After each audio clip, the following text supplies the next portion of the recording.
Yeah, very, very good evening to all. I welcome all the eminent speakers and all the chairpersons, all members of ANWN, and those who have joined this webinar for a very important webinar today, which is COVID Module 2. Today, we are going to discuss about all the related COVID problems which we have been facing in this second wave of pandemic. Uh, I am very thankful to Shikhande madam for giving us this opportunity to make this webinar happen. And I now invite Munje madam to give her welcome speech and address. Thank you. Thank you, Aarti. And it's indeed a very proud pleasure to hold this webinar jointly with the Association of Medical Women in India, the Nagpur branch. And it has been Lakshmi who has, I wouldn't be saying pushing, it would have been pinching would be a better word to say, how she got everything done from me. And on behalf of Vidarbha Chest Association and AMWN, I welcome everybody to this webinar. This is a second webinar in the series. In fact, this has happened to be a third one because we had a webinar on about the third wave, whether it would be really hitting the pediatric population just 2 days back. Our first webinar was, we went stepwise ahead, and the first one was management of mild cases, then the moderate cases, whether they can be done at home, then psychological support when it should be given. Today we have with us Dr. Sonia, who is an eminent pulmonologist in Vadodara. She's a consultant at the Sterling Hospital there, a good friend of mine. And the most important thing is we waited 1 month for Sonia to be free to come on our dais. And Lakshmi kept on telling me, why are you making so late? I said, I'm waiting for Sonia to get better. So good of you, Sonia, to be here.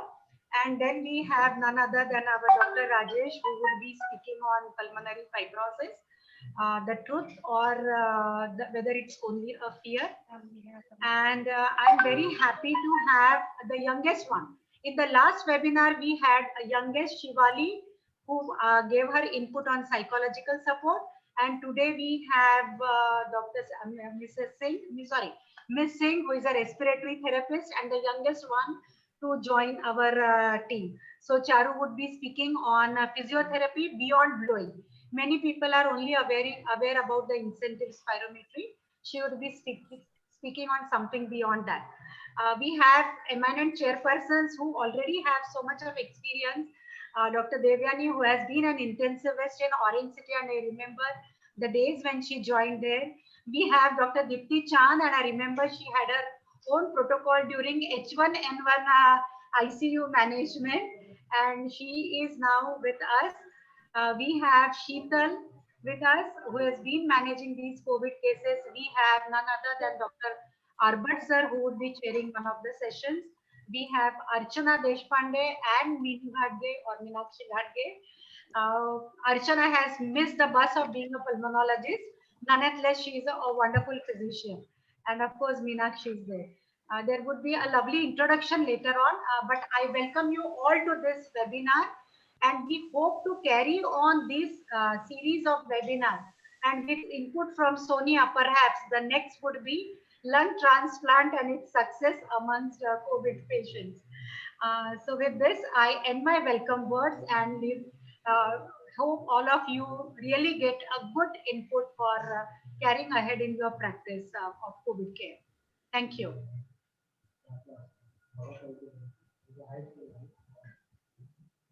Aarti?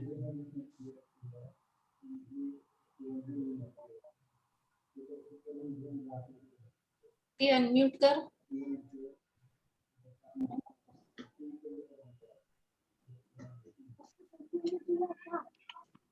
And hello. And I forgot to wish everybody on the Chaitra Purnima auspicious day, which is carried over today also, and Buddha Jayanti which we had yesterday. We move ahead. Yes, Aarti? Yeah, thank you very much, Radha ma'am, for giving your introductional speech. For the first topic, which is a post-COVID health issue, management of a prolonged illness by Dr. Sonia Dalal. I first of all welcome you, ma'am, for the special topic today.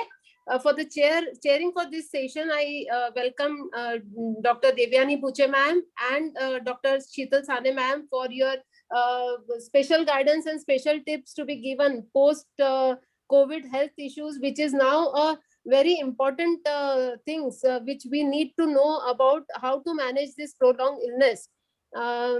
I welcome Dr. Sonia Dalal to give her lecture, who is a working physician and a pulmonologist at Kalyan Hospital, and she is also working.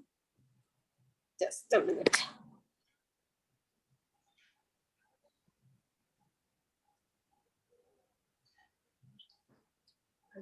Kalyan Hospital and a consultant pulmonologist at Sterling Hospital.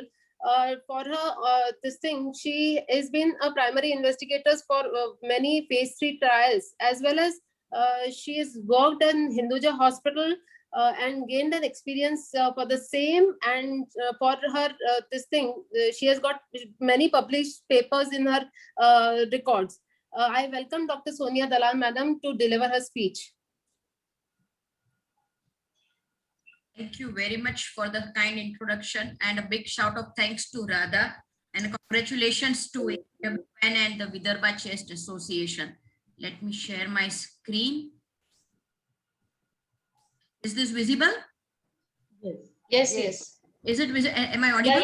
Yeah, you are audible, you are visible. Okay.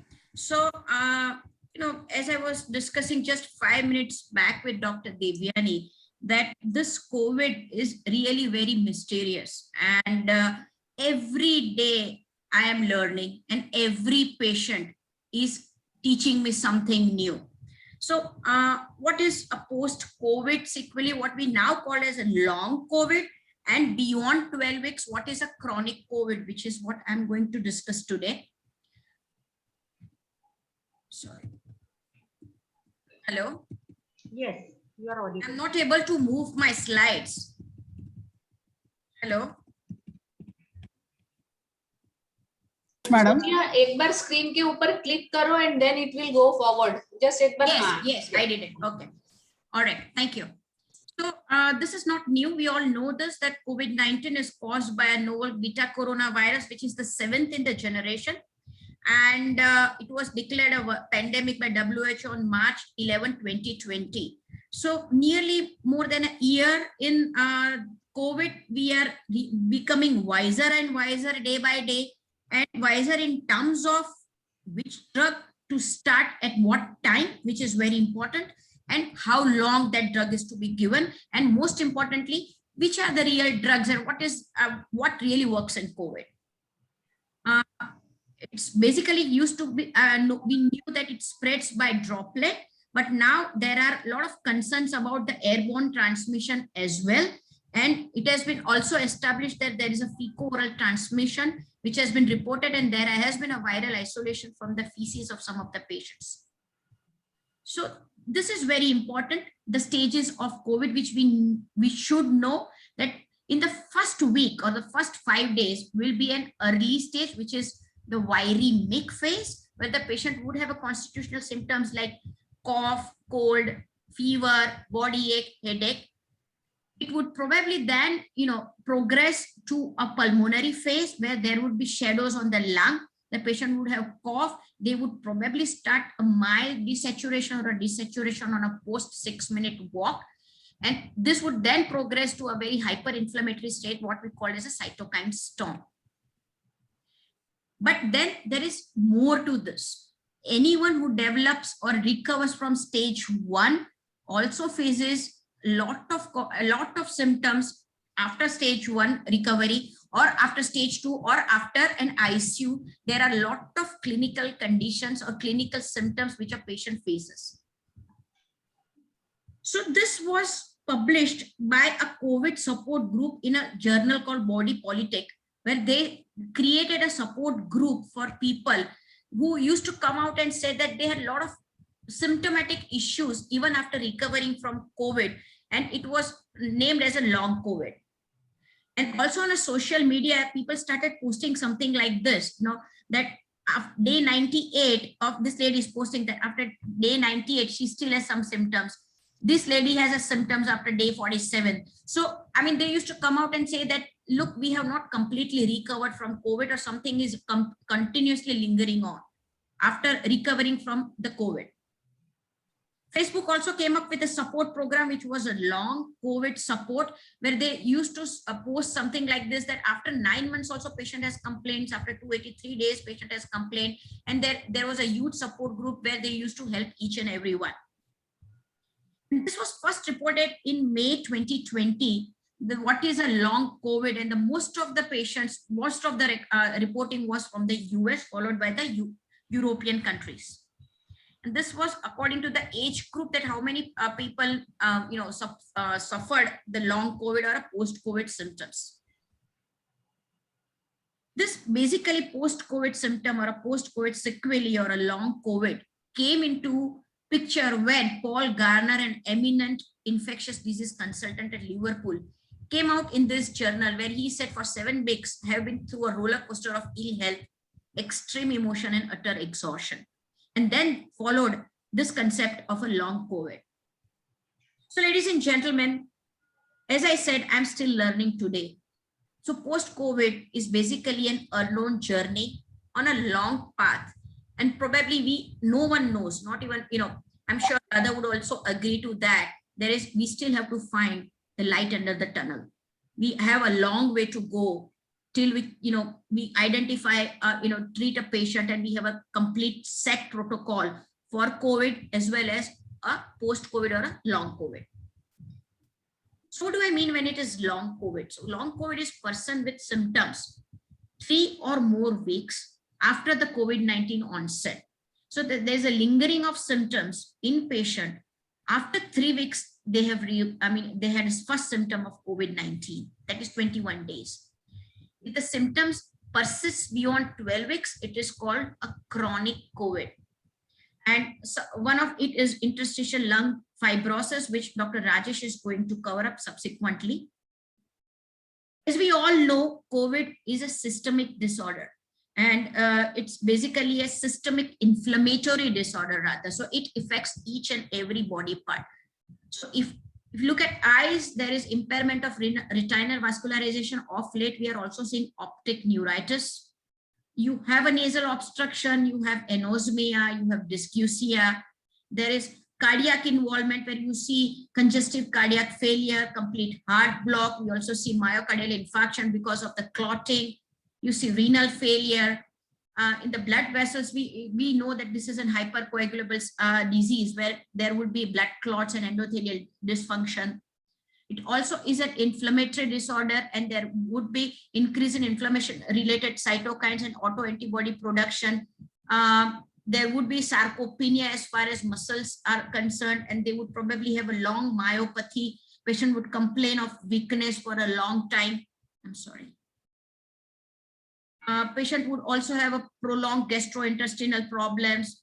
Liver, there might be raised enzymes. They would probably also have some side effects of the drug.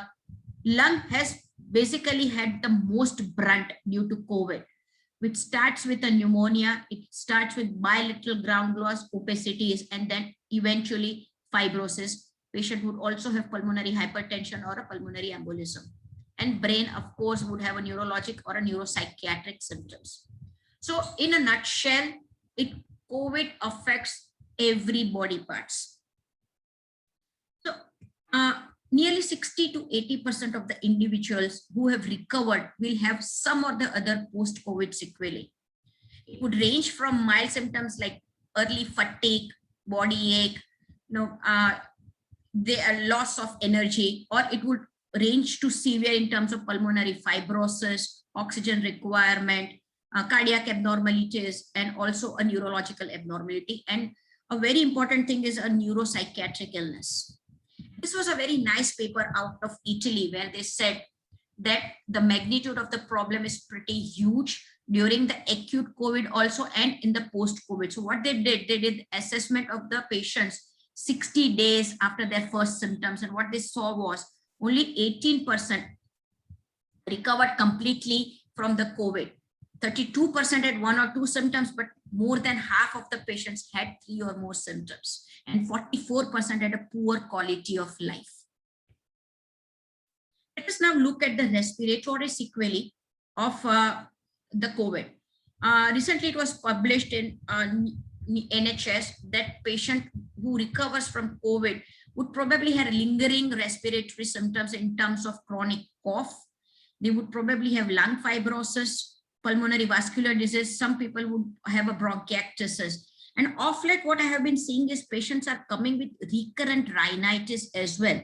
And they have a lot of issues related with sneezing, rhinitis, and cough. What are the risk factors of patients who develop pulmonary fibrosis? So this we are still learning every day, and Rajesh is going to throw a huge light on this. But what we can, come to a conclusion that which are the patients who develop a lung fibrosis is basically all extrapolated from idiopathic pulmonary fibrosis. If you look this, the patient presented with a ground glass haziness on the left side, which probably had a bilateral, and then patient had some of the reticulation over here. And if you look at this, patient has a ground glass haziness, has an organizing pneumonia, as well as a traction bronchiectasis. So which patients would likely develop a pulmonary fibrosis post-COVID? All those who are more than 65 years of age, who had a very severe illness, who had a long duration of mechanical ventilation, who had a very long ICU stay, who needed a very high oxygen requirement, who were smokers and chronic alcoholism. As I said, this is probably an extrapolation from the data of idiopathic pulmonary fibrosis. But however, I said within this 1 year, we have been seeing that all those patients who have a long ICU stay and prolonged ventilation do develop something like this with traction bronchiectasis, ground glass haziness, and they would probably take a long time to recover. So what should be done to reduce the pulmonary fibrosis in those patients, which is very important when the patient is in the ICU. Both of my chairpersons are intensivists, so they would probably, be on the same page with me that reduce the ventilator-associated lung injury, and which is very important.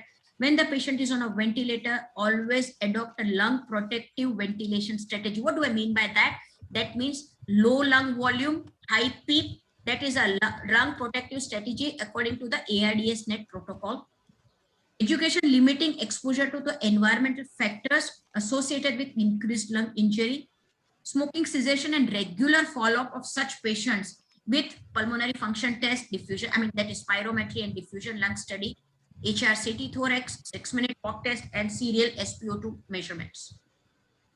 So what are the roles of antifibrotics? I'm not going to go into the depth of it. Rajesh is going to cover it very nicely. And what's the role of lung transplantation? We all know that we have now 2 fantastic antifibrotic molecules, pirfenidone, which reduces tumor necrosis alpha, which reduces interleukin-1 and hence reduces inflammation and reduces the progression of fibrosis. And an nintedanib, which is vascular endothelial growth factor inhibitor, fibrotic growth factor inhibitor, and platelet-derived growth factor inhibitor. I have my own school of thoughts. I am not a person who would start antifibrotics upfront in all those patients who are oxygen dependent and has got a ground glass haziness. We have seen a lot of epidemics like this, like H1N1. We have also seen a lot of ARDSs in the past. In none of the patients we have started antifibrotics. So for me, if someone asks, I would rather wait to start a lung antifibrotic till I see a patient whose lung has got classical, a UIP or a probable UIP pattern, and I see a no U-turn from there. Otherwise, I would wait for antifibrotics, to be very honest. But that's my thought. Everyone has their own, because COVID is something where everyone has their own probable, reasons to say. There was one lung transplantation which was done in Chennai in August 2020. However, it's too early to say how this is also going to pan out and how the patients are going to do post-COVID lung fibrosis lung transplantation. Yes, but rather if you call me again, probably after 2 months, I'll be in a position to speak on the lung transplantation also, because 5 or 6 patients would probably have completed 8 months post-COVID lung transplant, and we would probably have some data to discuss on. Very important thing is how frequently radiology should be done once the patient is recovered from COVID. Very important thing is the lung damage in COVID ideally is reversible. Optimum time to decide, don't go on the patient to get CT scan every week, which is no meaning. It doesn't make any sense, very honest. Ideally, the scan should be done within 4 to 6 weeks once the patient is not improving. And if you think that a patient probably is developing some residual changes in the lung due to COVID, but doing CT scans frequently is not going to serve the purpose. Let us now come to the cardiac manifestation post-COVID. What is someone talking? Can someone mute themselves up? There's a voice in the background, please. Okay. There is an involvement of the heart, a direct toxicity because of the SARS-CoV-2 virus, or there is an involvement of the heart because of the hypoxemia mediated, where patient would probably have hypoxemia related cardiac injury, or there is a supply demand mismatch, that is hypoxia and hypotension causing some problem on the heart and vice versa. Cytokine storm as well as DIC itself has a huge impact on the heart, and it causes acute coronary symptoms. It can also cause arrhythmias. It can cause venous thromboembolism, which we have seen in COVID. It causes myocarditis, where the patients would probably have breathlessness, raised pro-BNP, raised tropies, and also would have a pulse, or would have a bradycardia where the pulse would be less than 60. And patient would also have a heart failure or congestive cardiac failure and present with a cardiogenic shock. The neurological complications of COVID are anosmia, dysgeusia, though this is probably should not be included into neurological manifestation, but this paper has shown this. And I still remember myself when I had COVID 1.5 months back, it took nearly 1 month for me to regain the taste.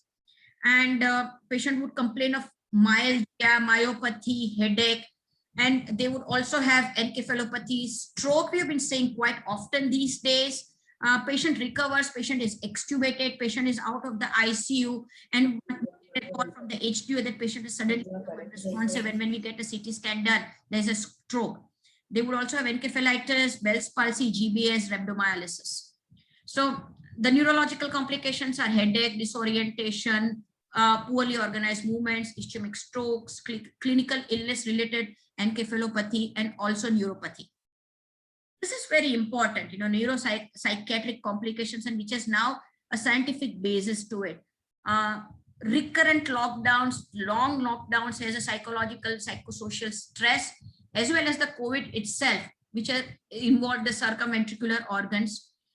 Because of COVID, there is a peripheral inflammation which causes activation of the glial cells, and also it has an inflammatory cytokines which causes activation of the glial cells, and which would in turn cause depression, bipolar disorder, post-traumatic stress disorder, psychosis, obsessive compulsive disorder, epilepsy, and Alzheimer's.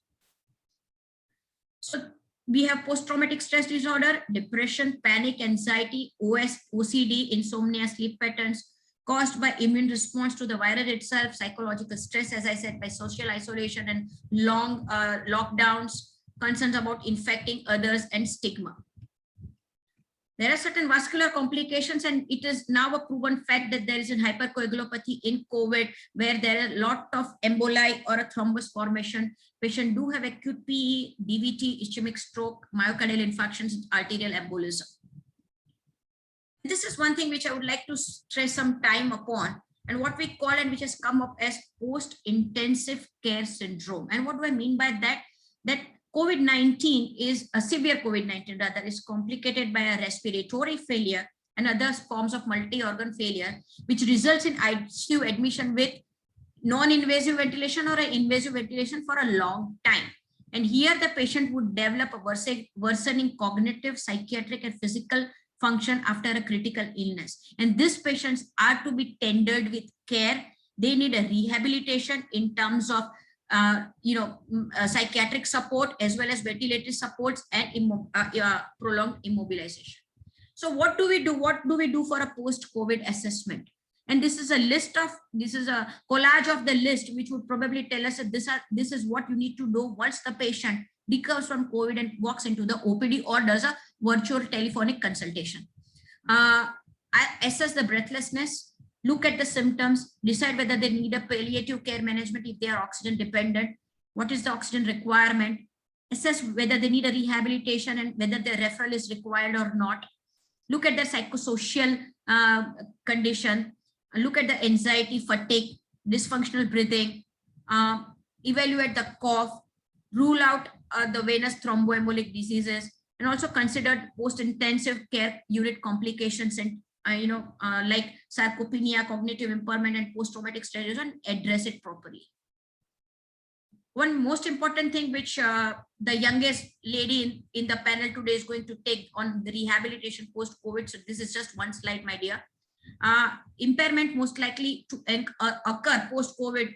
You probably would have physical deconditioning and muscle weakness, fatigue. Patient would have impaired lung function. Patient would have delirium, cognitive impairment, mental health disorder, and psychological support has to be given. So it has to be a holistic plan, as the topic rightly says, which Radha said, it's just not blowing. There are a lot of things attached to it, and then it needs a multidisciplinary, holistic approach as far as rehabilitation is concerned. So, ladies and gentlemen, what should be the aims of COVID-19 pneumonia follow-up, which is very important? The early and medium long-term respiratory complication of COVID-19 pneumonia should be identified, and affected patients are then followed up regularly and provided with appropriate services. The most serious and potential life-limiting complications of COVID-19, like pulmonary fibrosis or vascular disease, are to be identified as early as possible and intervened so that a full recovery should be achieved. Assessment of breathlessness, oxygen requirement, rehabilitation, palliative care, psychosocial needs are to be identified and addressed as early as possible. Patient diagnosed with COVID who have made a full recovery should be reassured, and investigations should be done at a proper time, not regularly. Respiratory, radiology, and physiology resources are to be coordinated and used optimally and efficiently using virtual systems where feasible. This is a fantastic algorithm, how a patient should be followed up who have recovered from a mild to moderate disease. And this should be put up at every physician or a GP's place. And this is the real algorithm, how it has to be followed up. If the patient has recovered from mild to moderate pneumonia, after 12 weeks, you can do an X-ray. If the X-ray is normal, no need to do anything. If the patient has an X-ray which is abnormal, you can do a pulmonary function test. After the pulmonary function test, if you think that you are suspecting a pulmonary embolism, straight away get a CT pulmonary angio. If the pulmonary embolism is not suspected and there is an abnormal PFT as well as abnormal X-ray, get an HRCT done. And HRCT, if there is an evidence of interstitial lung disease, refer the patient to ILD specialist. Or if you think the patient has got a peripheral vascular disease, refer to a doctor who is good at pulmonary hypertension treatment. And if nothing is, there's no significant ILD or peripheral vascular disease or anything of that sort, probably just keep the patient under your care and monitor them accordingly. And this is the same protocol which is for the patient who has been discharged from ICU and HDU. The same thing which you have to follow. These algorithms are very important, and regular follow-up every 4 weeks, 4 to 6 weeks with telephonic consultation, X-rays, once in 12 weeks, need be a pulmonary function test and HRCT, which is very important. Which patient should you call up for follow-up on a regular basis, and when you should call them? Normally in this COVID times and in this unprecedented pandemic era, I would still recommend doing a teleconsultation, especially all those patients who are very sick, and also to avoid crowding at our OPDs. Do it once in 3 to 4 weeks, and then at 2 to 3 months, and then 6 months. For all those patients who have a post-ICU care, they will need a collage of doctors and holistic and a multi-speciality approach. So they need to follow up with pulmonologist, cardiologist, nephrologist, neurologist, and a psychiatrist. And of course, the rehabilitation, education, and nutritional support is very, very pivotal. How do we manage such patients? Non-pharmacological, that is, psychological guidance, psychiatric, psychological support, rehabilitation, good nutrition, oxygen therapy, lung transplantation. If the patient really fits into the criteria, this probably would be last on my list if I have exhausted all my resources. Otherwise, lung transplantation at the moment in post-COVID, probably I would keep it at last on the list. Yoga, meditation, and pharmacological, of course, antifibrotics if need be, cardiac medications if the patient is recovered from the cardiac illness, neurological medications, and of course, the DVT as well as the prophylactic drugs, NOACs that we use. This is a very nice algorithm for rehabilitation pathway, for how you should refer the patient and where they should go and what are the ingredients in the menu for how the rehabilitation should be done. Pharmacological treatment should be anticoagulation once the patient has been discharged, but I would say if I'm not proven pulmonary embolism or a deep vein thrombosis, I would always give anticoagulation as prophylaxis, not as dose. If need be, antifibrotics. Again, a controversial role of steroids. I would not use steroids beyond 10 days in COVID patients. And now with STOIC trial, I would consider using inhaled corticosteroids. However, keeping fingers crossed, we would probably talk about the steroids maybe 2 or 3 months down the line. Regular follow-up at 3 to 4 weeks, 2 to 3 months, and then 6 months. So, I would like to say that COVID-19 is a multi-system disease. The development timing and severity are variable. Predictive factors not yet clearly elucidated. Manifestations are common. A regular multidisciplinary follow-up and a holistic approach and a screening protocol to be in place for detection of long-term complication. So I would like to say that woods are lovely, dark and deep, but I have and miles to go before I sleep. Thank you very much. Thank you, Radha, once again for this opportunity.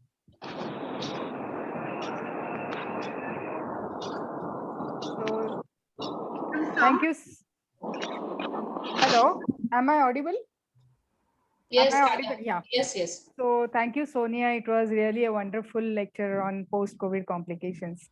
Now, actually, the horror of COVID is not over still. Still, we are getting lots of patients in casualty as well as in OPD. Our OPDs are full with post-COVID patients who are absolutely depressed, who are anxious at the same time. They have cardiac complications. Some of them have severe amount of tachycardias, blood pressure which is fluctuating, their blood sugars are fluctuating, they have psychiatric problems. So day in and day out, we are still struggling and managing the COVID. The horror is not over. At the same time, we are also getting a lot of admissions through casualties in our ICUs. Post-COVID patients getting desaturated, getting secondary infections. Of course, this rhinocerebroorbital mucormycosis is adding to our hospital is full of these patients. And it is, as rightly said, it's a multi-system disorder and all the specialists need to work very hard in this. And I think as medical fraternity, we have to keep our patients and keep dealing with them. And I hope sincerely that we don't land up with the third wave, at least not as bad as the second wave. So with this, I also request Sheetal to give her comments. Sheetal? Yes. My co-chair. Yeah. Yes. The flow chart was wonderful. That Yes. will guide us really how to evaluate post-COVID. And anxieties are a lot of issues as really patients have very mild symptom, but now they are very much afraid of mucormycosis. Means every day I get patients calling me, Madam, मुझे mucormycosis तो नहीं है. Yeah. So it's so difficult that means very difficult stage for doctors as well as patients to pass on. Yeah, very true.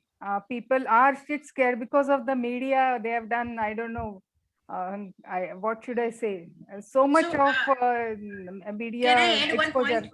Yeah, Can yes, I end one yes, point on this? yes, yes, please. Yeah. I'm sorry, I might just take 5 minutes, but now that you are, taking so good initiative, Radha, you should take one step to decide on the protocol of steroids, which is very important. Very true. Very important, because Yes. we receive lot of patients who have taken, huge doses of steroids. So Yeah. you, as in Vidarbha Chest Association or something, you must come up with some guidelines that when exactly to use steroids, and how long to be given and in what dose, which is very important. If we do this with a strict control of sugars, I'm 100% sure we will not encounter mucormycosis.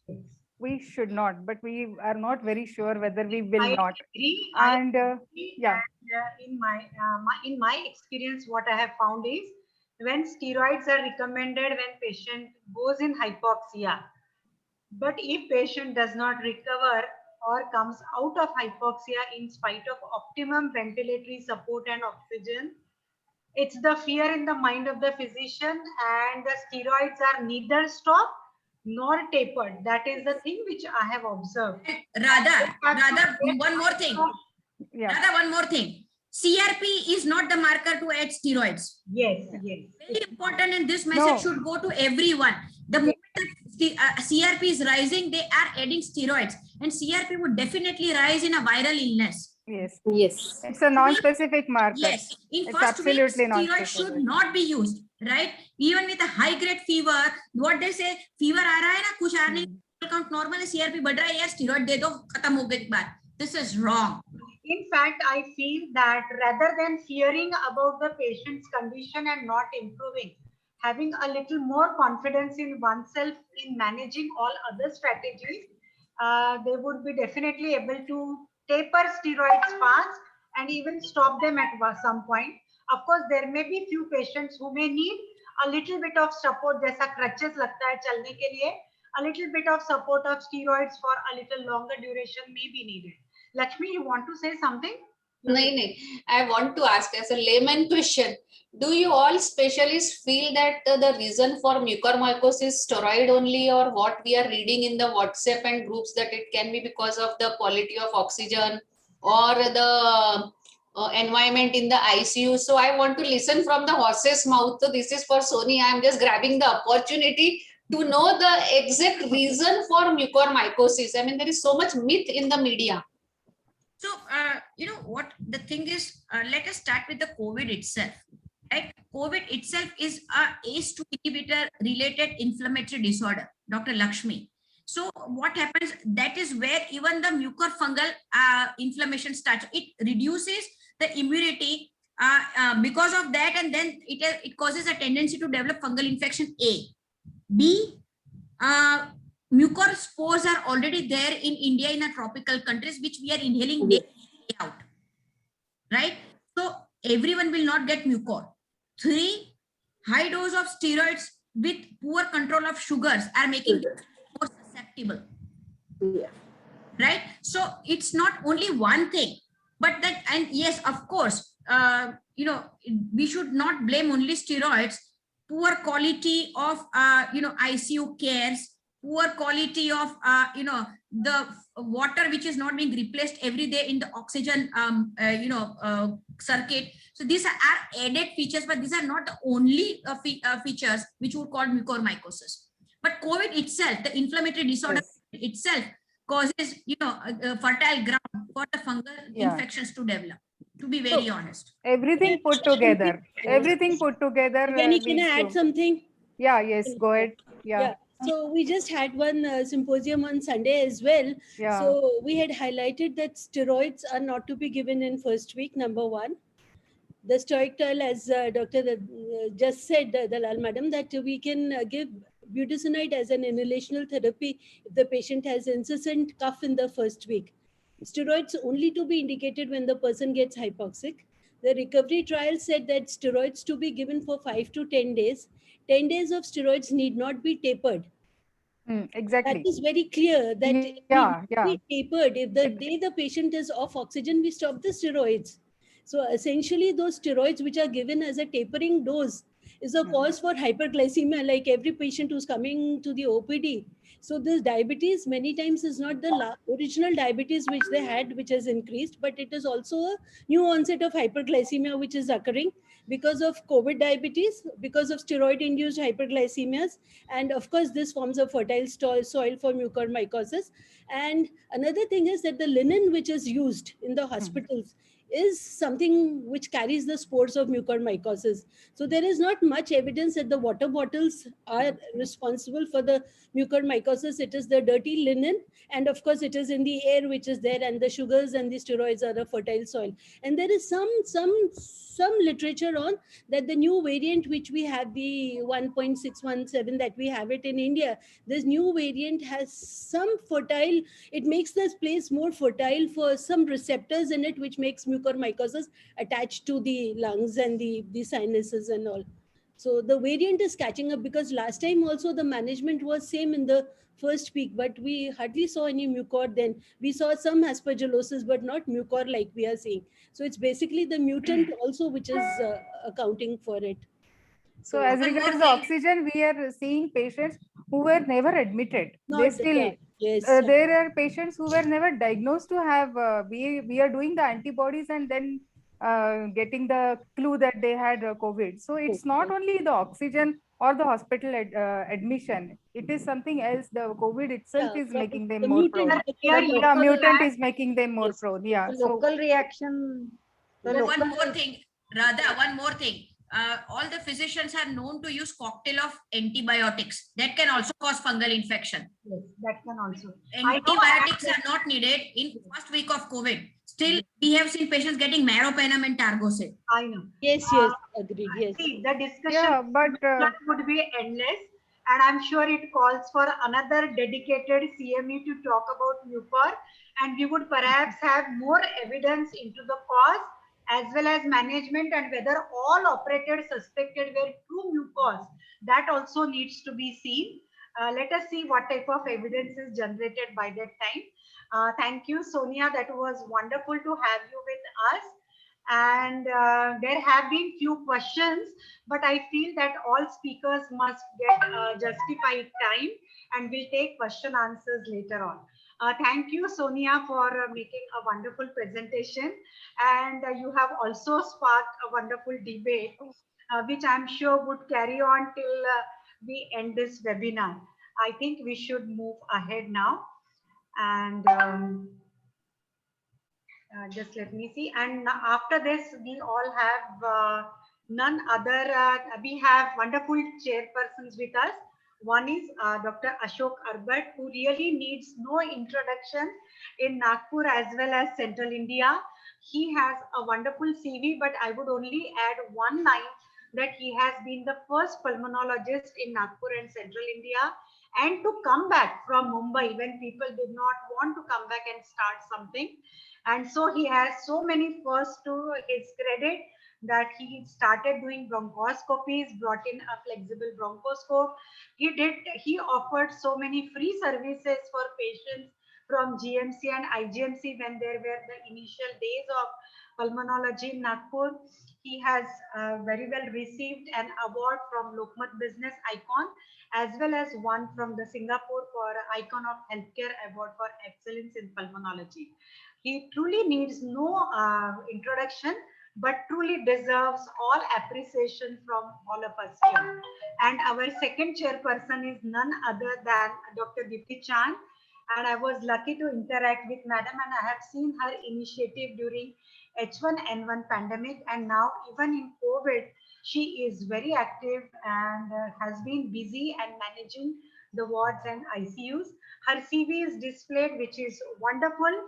Apart from that, she has been editor-in-chief of Vidarbha Journal of Internal Medicine, and encouraging all young talent to put in their papers for publication. As of now, today, she is a secretary of Association of Physicians of India, the Vidarbha chapter, and naturally has been busy organizing such webinars for the benefit of doctors as well as their patients. So the chairperson, I hand over the mic to you, and I'll be displaying CV of Rajesh, which he has put in only 3 lines. Arbat sir, please. Is he there? Hello. Yes. Thanks, Dr. Adamje. Thanks for giving me this opportunity to share this session. I think Rajesh is there who will probably highlight everything about the fibrotic aspects of the COVID-19. We all know that we Nagpurians are really on the toes last 2-3 months since there was a second wave, and every day we have to work, we have to see what is COVID is going on and how is the first COVID's problem. So we had a double opportunity to learn about the COVID. When the first wave was there, then we are looking after that patient who had a fibrosis, and then we were also directly involved with the new cases, that is the second wave of the COVID. So myself, I am regularly in touch of the patients. We had more than 1,000 patients data with us, those who were admitted, and many patients from the OPD also. And regularly interacting with the patients, their problems. Many patients are coming from the other hospitals, other places, and how they were treated, how they were prescribed, what are their problems, and what is to be done, particularly in post-COVID fibrosis. I think there is a lot of misconception about the treatment about the COVID fibrosis. See, it is not their fault. It is a fault that everyone is treating the COVID, from small places to big places, from the small hospital, from the orthopedic, gynec, pediatrician, and then every person is treating the COVID. And it was compulsory for them to treat the COVID, and the second wave was, full swing. So naturally, many things have happened, and many corrective measures need to be known to them, so that in future, suppose we don't expect there will be third wave, but suppose there may be some increase in the cases after when there will be no lockdown. That time also we need to have a particular guideline where to use these anti-fibrotic drugs and how to manage this COVID fibrosis, which is either similar to the fibrosis which we have seen in ILD, which we have seen in interstitial lung disease, which we have seen in the post-COX fibrosis, which we have seen the post-pneumonia fibrosis, and almost all elements of the lungs where they resolve with the fibrosis. Let us say this fibrosis is different from the earlier fibrosis, or we need to have more knowledge of this fibrosis. Then I request Rajesh and my co-chairman about their view about this particular session. Can we have Rajesh? IT team, backup. Rahul?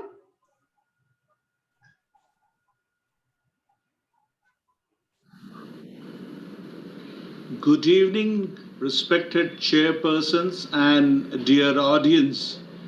At the outset, I thank Vidarbha Chest Association and Association of Medical Women in Nagpur for inviting me to this webinar, and in line with the motto of AMWN of Evolve, Educate and Empower, I'm here to help you evolve a concept of post-COVID fibrosis, educate you about its facts, and so that you can empower with the facts that you can use in your clinical practice.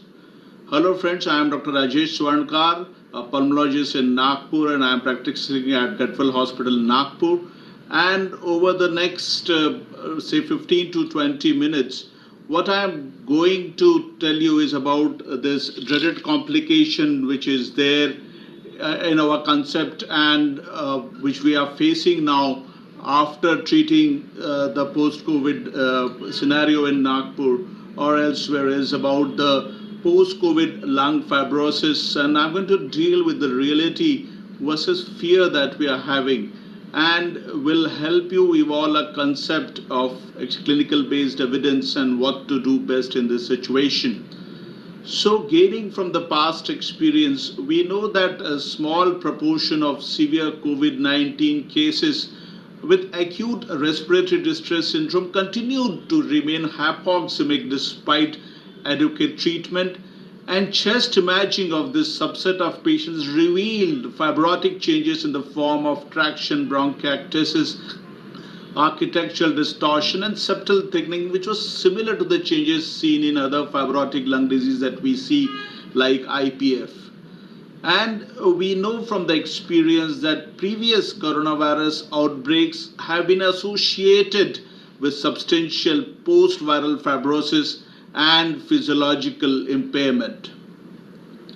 It is true that available data indicate that about 40% of patients with hospitalized COVID-19 do develop ARDS, and about 20% of ARDS cases are really severe. They would go for ventilation, and thus the prevalence of post-COVID-19 fibrosis will become apparent in time as we see these patients in our clinic post-COVID.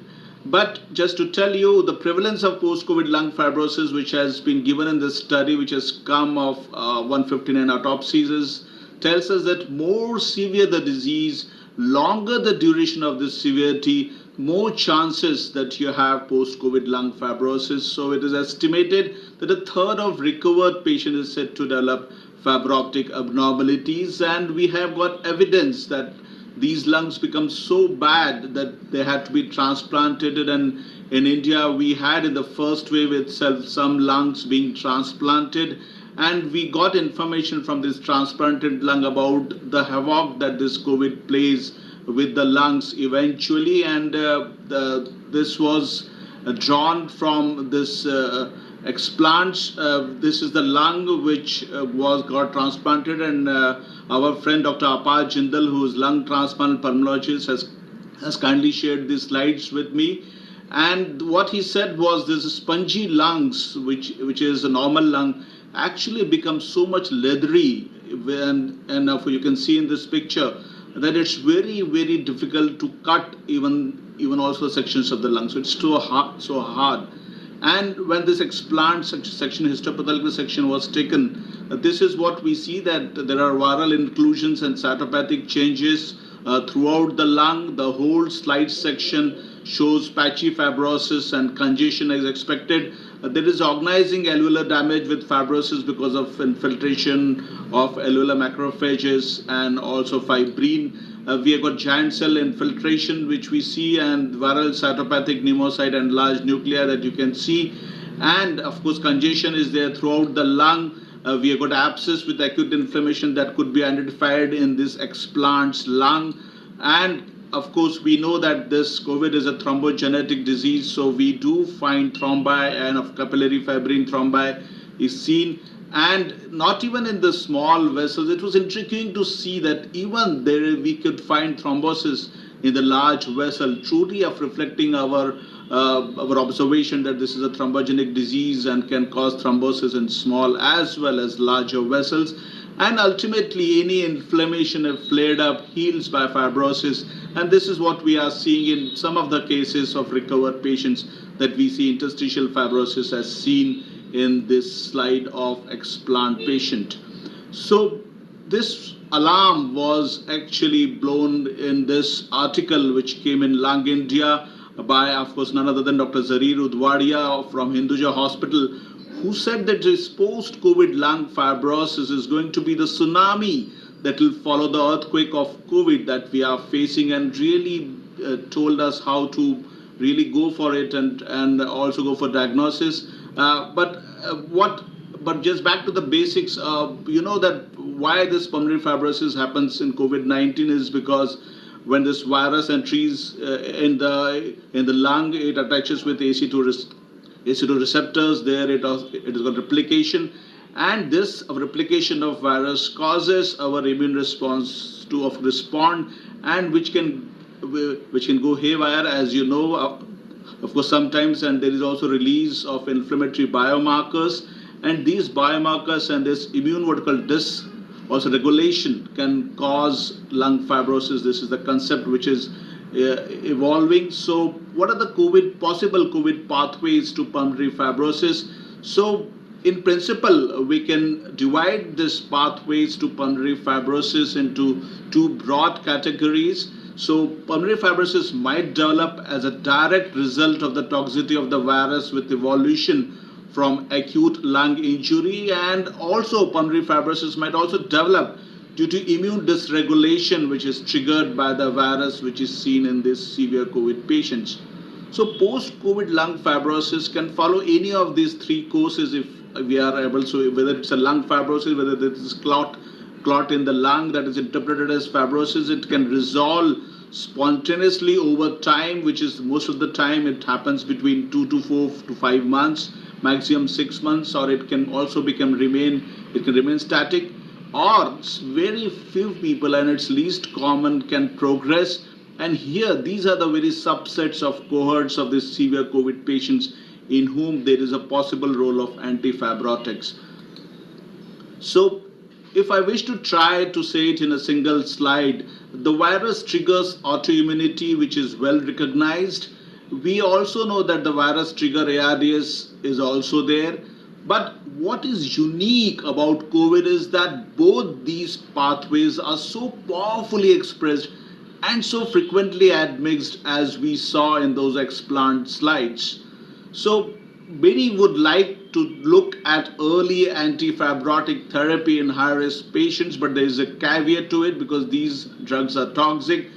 And the trick is to find the right patient subgroups at high risk of in-hospital death before progression to intensive care if you want to give it early, or also post-COVID patients. What are the predictors of post-COVID and fibrosis? These are some of the predictors which are, you would basically accept this in patients of advanced age. So people with more age would be more actually inclined to have this COVID fibrosis. Of course, I said severity of illness, prolonged ICU and hospital stay if patient has undergone mechanical ventilation, if he has got history of smoking or chronic alcoholism, which can play with the immunity. All these factors are predictors of post-COVID ILD and fibrosis, because all these patients have what they call immune dysregulation with, of course, circulation, higher levels of CRP and IL-6 during illness, which might lead to the formation of fibrosis during the recovery later. Also, we can have some predictors apart from clinical and lab predictors. We have to look at CT, and there are some features in the CT which will tell us whether this patient is going to go for fibrosis later. And these are interstitial thickenings that you find at a regular interface, which actually predicts the formation of pulmonary fibrosis early. There is a coarse reticular pattern and parenchymal band which suggests that this patient is going for actually pulmonary fibrosis. And in advanced disease, we find that most segments of lungs are involved in the CT, and we see larger lesions diameter manifested. We see consolidation, which is now taking place instead of ground glandular opacities, and also progressing. These are the signs that this patient may have pulmonary fibrosis. So there is also concept of post-COVID ILD, which is not very clear, but we can. And actually, there is a little evidence of what can we say with of certainty. But these are some of the images that you can say. This is a CT scan of a person who's in ICU. But 3 months after that, there is also a lot of resolution. And there's another case which says about acute COVID ICU. Same patient at 3 months, ground glass, upper lobes, and middle lobe with mild traction. So there is a lot of clearing of this opacities which we see initially while patient was in ICU. This is again another illustration of a 50-year-old patient with severe COVID who had prolonged hypoxia with assisted ventilation for 3 days, obesity, but there was no other significant comorbidities, 2 weeks recovery prior to hospital discharge, and ongoing severe dyspnea with no improvement over the first 2 months. This was referred to as a post-COVID ILD. This was the X-ray, and this was basically his CT finding, which really showed a lot of reticular thickening and ground glass opacities, giving rise to some consolidation. And this was a baseline CT, and this was a CT at 3 months, which showed a lot of clearing, in fact, which we could not have imagined at that time. And this reevaluation after 2 months, what we found was this was CT at 3 months and this was CT at 5 months. It's almost cleared with some basal, of course, lesions still seen. And there is a major improvement, there is a major clinical improvement that we see in months 3 to 5 months or 6 months, and this is the time that we should really wait, and most of them will of course improve. And we know from our experience of imaging in ARDS that when we do computed tomography of chest in ARDS survivors, we do see residual abnormalities at 1 year in a minority of cases, even after they have also recovered from the primary disease. And this is strongly linked to prolonged higher pressure ventilation or also barotrauma, or some because of high prolonged ventilation, which can cause these opacities to be there still after 1 year. So if I want to pull this all together, the COVID lung injury may differ from classical ARDS, but slow resolution may follow a similar pattern that we have seen in ARDS. And of course, ventilator-induced lung injury may be a critical determinant of added slow resolution that we see, which takes months' time to really go down on a chest CT. So we should actually separate pulmonary fibrosis in COVID into one, which is acute fibrogenesis, which happens while patient is still in a hospital and is going for also desaturation, oxygenation, and then we have to put him on invasive ventilator or non-invasive ventilator, and the post-COVID abnormalities that we are now seeing once patients are coming to us for also follow-up. We're going to separate autoimmune and toxic profibrotic pathways which are there, and this also should be considered. So if you want to say the smorgasbord of post-COVID ILD, what is causing that? These are some of the concepts that are evolving, that there is a pre-existing fibrotic interstitial lung disease in some patients. So there is a role of pre-existing interstitial lung abnormalities that we see, which were not detected earlier, but is now being seen incidentally because we have done a CT for them, and we are doing CT left and right for this COVID patient. So there are some findings which are emerging like this. Or we can have a pre-existing autoimmune pathways with COVID-induced flares. So patient is prone for that, and now COVID has happened and it induced the flare in it and has caused basically fibrosis. Also, we know that COVID triggers pro-fibrotic autoimmune pathways, but it seems to be rare. We got residual fibrosis due to COVID injury, as was also discussed in the previous slide. There is a slow resolution of severe COVID damage along similar lines to post-ERDS, which is the most frequent scenario. Maybe we can just discuss this. COVID triggers progressive fibrotic lung disease. De novo, does it cause as a alone cause that COVID itself can basically cause the disease?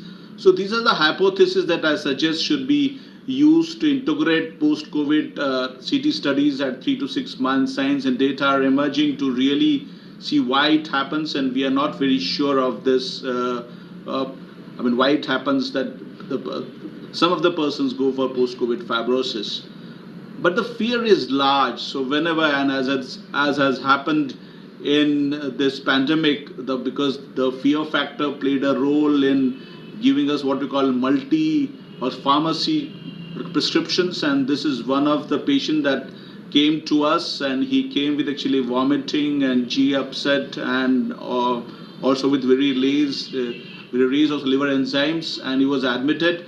And when I looked at his prescription from the previous hospital, this is what I see in fact. So in this patient who was discharged after being there in the hospital for about 10-12 days, he had oxygen requirement which was just 2 to 3 liters per minute. But on discharge, I see 2-3 anti-fibrotic drugs. Fibrodidone is being given, although the dose is not proper.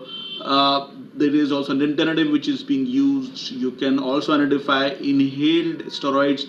You can identify oral steroids which is being given apart from anticoagulants and antibiotics. So this is the fear that we want to address in this of course webinar. So what is actually the treatment of post-COVID fibrosis? If you look at the largest trial of COVID, which is now emerging, which is called as recovery trial, what they have used is in hypoxic patients in ICUs across the world, modest dose of 4 to 6 milligram dexamethasone was given, and that too for not more than 10 days. But they still reported some fibrosis. So what they have said is steroids should be continued on discharge if the CT scan prior to discharge continues to show significant ground glass opacities and the patient remains hypoxic at the time of discharge. No more than 20, and even then, no more than 20 to 30 milligram of prednisolone at discharge should be given, and tapering it and follow depending on the patient's response should be tapered very fast, maybe just give 10 for about 10 days. And this is what we have seen in this actually what called clinical study article that got published in Lancet. What about the role of antifibrotics? So there are this antifibrotics, among them of course nintedanib was useful in patients with acute exacerbation of ILD. This was a study which was done in idiopathic pulmonary fibrosis and other fibrotic ILDs that we commonly have seen pre this COVID pandemic. And in this there are some data that they help in acute exacerbation of ILD, and it is intriguing to know whether we can really extrapolate this also finding to treat these of patient of COVID. And it is of course there that fibrosis with fibroblast and honeycombing has clearly been demonstrated in autopsies and explained lung of patients with this COVID. So the truth about the prescription which I show you is that only 2 approved antifibrotics are there for idiopathic pulmonary fibrosis. And as has happened with other treatment of COVID, these drugs are being repurposed to be used in this COVID fibrosis. There is no data emerging yet about their use, but still just to extrapolate the findings that we have found for IPF is being, we also treat this COVID fibrosis with this disease. These are the drugs which are pirfenidone and also nintedanib, which is actually a tyrosine kinase inhibitor. But of course, I would like to remind you that both are potentially toxic drugs. And in the clinical studies for pirfenidone, the effective dose to treat pulmonary fibrosis is 2400 mg, which is not tolerated by 60 to 70% of the patient. All I think lungs or specialists would vouch for this fact that we have started the drug. Of course, we escalated every week or so, and then we try to achieve this dose of 2400. But this is not much tolerated. This drug is phototoxic and even cause skin cancer and elevated liver enzymes, which happened in our case, of course, with that prescription. About nintedanib, it's a costly drug. It can potentiate action of oral anticoagulants, which are frequently prescribed post-discharge. So this patient, of course, with this prescription, we saw that oral anticoagulants along with nintedanib was also given. Both of these drugs need LFT and KFT monitoring for potential side effects and should not be given routinely to all discharged patients and should never be combined as I saw in this prescription. So what I would like to say is to preserve your temperament of evidence-based clinical practice and try to balance the what you call toxic effects of the drug versus its benefit closely with the available tools which are there. And hence about oral anticoagulants, we do use them because increased risk of acute pulmonary embolism in patients with COVID-19 and anticoagulant therapy we use might be associated with improved outcomes in patients with severe COVID-19 and coagulopathy. And it has been postulated that the opacities that we see in COVID, COVID pneumonia are actually clots which are there in the lung and can be treated with anticoagulants. Hence, in these patients, if we use nintedanib, it increases the risk of bleeding, and it is a known fact from this from its study earlier, when of course concomitantly we administered it with full dose of anticoagulation. So this is a word of course caution. So we have got other treatments for post-COVID fibrosis. We can give them oxygen support at home, and we have seen that these patients eventually get their oxygen level actually down, and they can be off oxygen in another 1 to 2 months. We have, as we have done in our hospital, that we got post-COVID what we call recovery and also rehabilitation center. So we can actually actively pursue this once they are just shifted out of the ICU and continued at home, and they can be also done at also follow-up visits. Anticoagulation forms a very important part of treatment, as I have already elucidated. And of course, some of these patients really they don't respond to any of the treatment, and unfortunately, the lungs that we saw in the transplant, patient, we had to go for actually lung transplant in some of these cases. But we should not forget actually vaccination. All the while, we should always promote vaccination, because it altogether can prevent COVID happening to us. So although we say that it is happening in very small, minuscule number, but the amount that we have of affected COVID patients in India is around 27 crore. Right now, if we say that severe COVID happens in only 5% of the patients, these are the patients who get admitted, out of which 1 to 2% die. Even then, there will be 1.3 crore of the patient till now who have needed oxygen or high flow nasal oxygen or non-invasive ventilator, or have gone for even invasive macular ventilator. These patients should be followed up for 3 months if they have actually recovered. Most of lung lesions will heal by 3 to 6 months.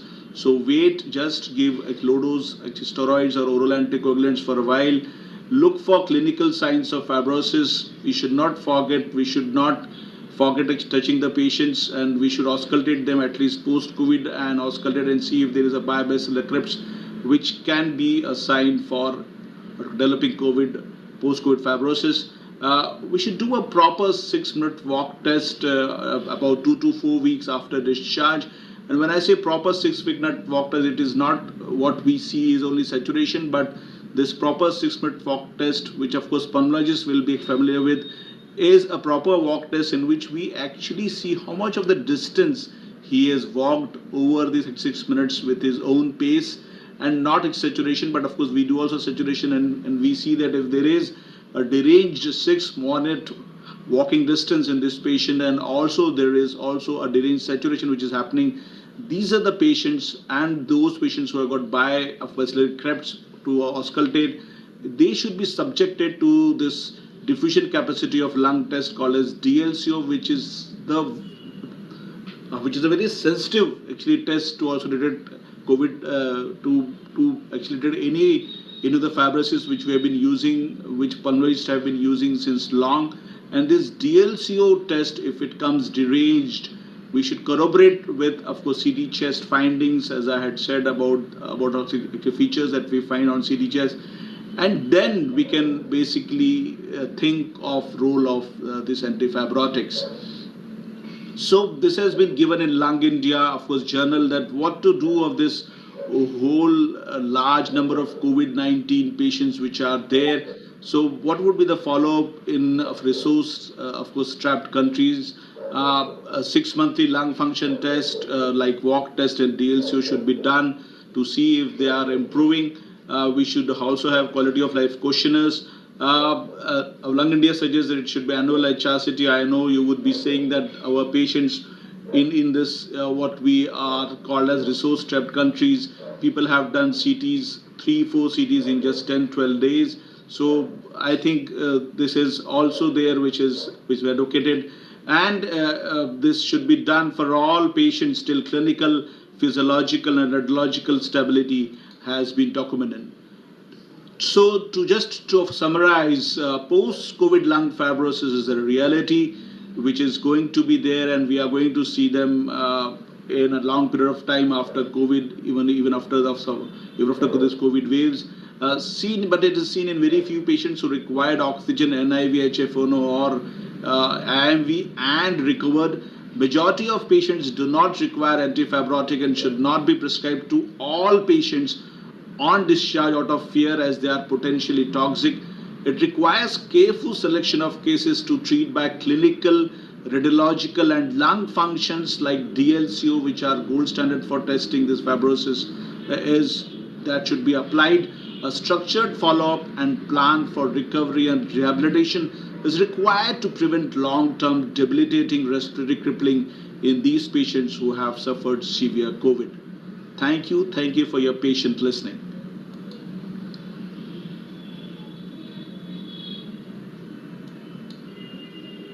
Thank you, Dr. Swarnakar. It was absolutely brilliant.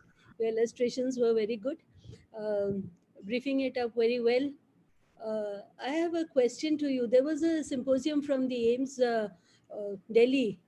It was about the radiology in COVID patients, and they had said that majority of the time, whatever we see on discharge, by 3 months, we see that the changes in the lungs, they reduce. And when we see our discharge patients also on oxygen, by the time 6 weeks are over, we find that their oxygen requirement is much less. So many of the patients are off oxygen. So they were saying that we should call it as post-COVID lung changes rather than absolutely labeling them as fibrosis. The ones who have honeycombing on discharge are the ones which go for long-term fibrosis. And at 3 months, we should be labeling them as fibrosis.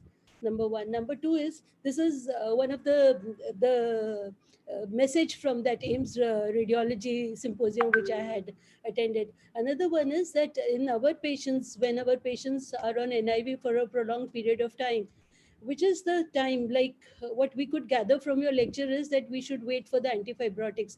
Our impression is that by 3rd week, if they are not improving, then we put them on antifibrotics. So we have pulmonologists. So when do you actually recommend the antifibrotics? Radha, your impression, Arbit sir? Yeah, so am I audible? Yes. Yes, so but just for the first, so first we should have some signs in CT, whether which will show us it's fibrosis. So traction, so there are traction bronchiectasis and reticular thickenings are of course some of the signs that we would see on CT. And of course, you are right that most of them they get, and of course, and it's our experience in fact that we see that they get healed in about 1 to 2 months. And in fact, also what the literature says that you can wait till 3 to 4 months and you can just evaluate them, see for signs if they're going for fibrosis. So of course, I'm of that proponent that of course we should wait and we should not jump to of course use antifibrotics very quickly. And I have seen, and I have also told in my lecture that we have got an acute phase in which you are seeing that a patient is admitted in ICU. And you are seeing that patient is also having oxygen requirement, which is going up, and also all the inflammatory markers are going up. So there's no evidence, in fact, that of course we should use. But as I said, that this nintedanib and also pirfenidone has acute exacerbations of ILD in what we call previous studies. So of course we can just extrapolate. So what we are giving is we are just extrapolating that into this. But I don't think this is the same fibrosis that we see in that. So actually, there is no data on that. So what we are doing is again fear factor. So of course we do use it, but I don't think we are just standing on a firm evidence on that. And of course, I can also invite Dr. Arbit sir to just speak on that because we have been just stating this so many now. Yeah, sorry. We have got a set protocol for treating the post-COVID fibrosis, and we have got many patients, those who had fibrosis or those who are diagnosed as a fibrosis. Most of the patients, they are already on either antifibrotic drugs when they are discharged from the other hospitals. I think the most important is whether the patient is having a severe dyspnea, disproportionate dyspnea, hypopnea, clinical findings like bilateral basal, a particular type of Krebs. Then you follow with the DLCO and 6-minute walk test. I think all together can give us a best idea whether to start antifibrotic or not. But still I will say, when you have got a CT scan, most of the CT scan shows you like opacities which are not particular reticulations. There is no fibrosis, there is no traction bronchiectasis, there is no reticulation and honeycombing. I think this patient does not require any antifibrotic. We can wait for a long time, a month 1 or 2 months also you can wait it. But till that time, you can give them inhalers, low doses of steroid as we treat the other ILDs, means non-specific UIPs and other ILDs type. So NSIP, particularly I'm talking about the patients, those who are having NSIP, and we treat them with the steroid for a long time and they become all right. So this is a one way of, I think, looking at the problem, not putting exactly on the many discharge I have seen the physicians, they are giving 2 antifibrotic at a time. I think this is totally wrong. First thing, we are not sure about it, how much this antifibrotic also helping to this patient in a post-COVID fibrosis. The data is not complete. It will take some more time and we'll have a better data. Then we will be probably in a way to confirm about giving antifibrotic. But the clinical finding, the CT, and then your own application will be better to start antifibrotic rather than keeping any patient coming out of ICU and putting him on antifibrotic. Yeah. We have got many patients and we are treating them with these protocols, being regularly 6-minute walk test, doing DLCOs, then sometimes required EPGs also. And then when and where required, we start the antifibrotic. Otherwise, we continue them on inhalers and low dose of steroids and wait for the changes which we can see in the next CT.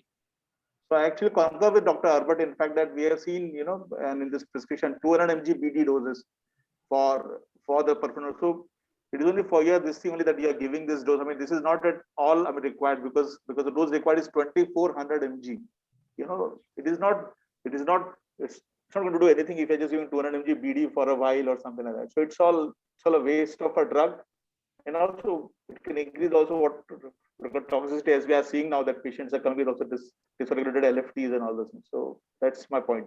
In fact, I think we should add a word that if any patient is hypoxic on a discharge, and even if the patient needs oxygen support even at home, we should not be worried a lot about it, because this requirement would gradually fall and patient may become off oxygen after a period of say 4 weeks or 6 weeks or say another 8 weeks also. And just because patient is hypoxic, needs oxygen at home, does not warrant use of antifibrotics. The message so clearly that oxygen requirement may be there for another 4 to 6 weeks or 8 weeks, and there is nothing to worry about, and patient may come out of it quite slowly. Sir, we have wonderful questions which have come up, but I think we should not make Charu wait for her presentation. The questions are wonderful, and I would request Arbet sir and all chairpersons and faculties to stay back to answer those questions. Yes. So now we have, after this, we have other chairpersons who would be taking up. The first one is Dr. Meenakshi Ghadge, who is a consulting pulmonologist and is a superintendent at Mission Hospital. She has served in government colleges as well as private medical colleges as pulmonologist in the initial days. She is an author of a book of Optimum Health, A Way to Long and Happy Life. And Lakshmi Madam, isko note kiya jaye that we can have her as one of the faculties in another lifestyle programs that we have under the banner of AMWL. And she is also a trainer and a counselor for her patients as well as the general public on how to have a happy and healthy life. And we have another chairperson with us, Archana Deshpande, who has missed the bus of being a pulmonologist on her own. And after registering in my department when I was a lecturer, she opted to be a full-time physician and went ahead with her MD medicine. She has worked as a joint secretary and IMA. She is in a pharmacovigilance committee of GMC. She has been an active physician managing cases of COVID in the first as well as second wave, and now she is also working with the committees of Mucor. So I hand over the mic to these chairpersons, and Please go ahead, Minu. Yes. Archana? Hello? Hello. Yeah. Am I audible? Yeah, you Am I are. audible? Yes. Yeah, you are. First of all, I am very much thankful to the Association of Medical Women in Nagpur and Vidarbha chapter, Vidarbha Chest Association for giving me the opportunity to be a part of this e-talk. Special thanks to Radha Madam for giving me the opportunity. After these wonderful two talks about this COVID, now we move over to the Charu about how to rehabilitate these patients. Charu, who has done BSc MSc in respiratory medicine from Symbiosis Pune, and now he is in charge of the post-COVID recovery and rehabilitation center at Gateway Hospital. So, move over to Charu, please.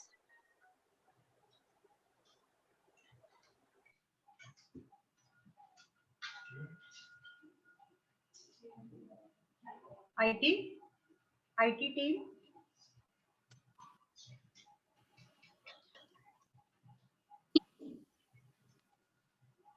Good evening, everyone. My name is Charu Singh, and I'm currently working as a respiratory therapist in Gateway Hospital and Research Institute, Nagpur, Maharashtra. My today's topic is physiotherapy beyond knowing what and when.